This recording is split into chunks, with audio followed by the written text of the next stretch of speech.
we are now able to automatically analyze the parts of speech in a bilingual corpus like the Cantonese English corpus by having both an English grammar, an English lexicon, English morphology that analyzes the English part, and almost like Swiss cheese, there's another part that is the Cantonese part, and that can be analyzed automatically.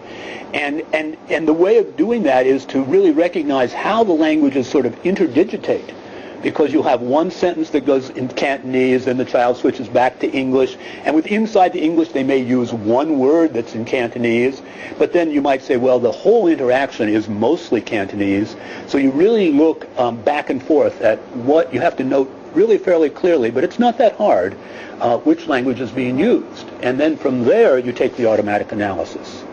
So it's really fun. It works for two languages, and eventually it could work for trilingual. Yes, absolutely. No, trilingual is not a difficult extension. Yes. I mean, poor kid that has to learn 4 languages. I don't know about that.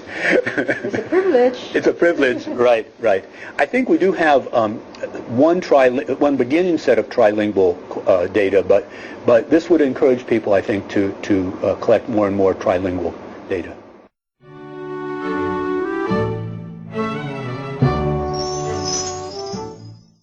Say a bit more about the future of bilingual acquisition and creation of multilingual corpus. Well, I mean, I think that basically the Chinese university corpus, sets the standard in this area in terms of what should be done, and I think it's up for everybody else now to catch up.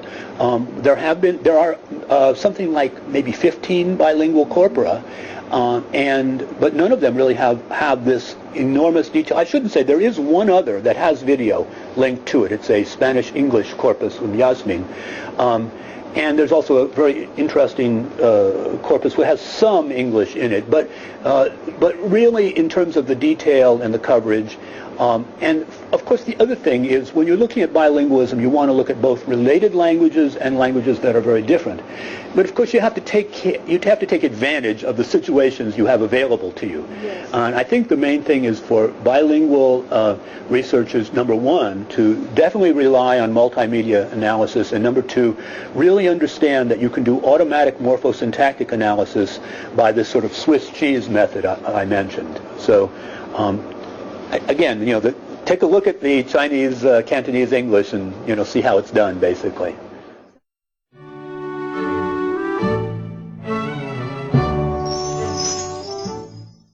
Brian, do you have anything more to wrap up the interview?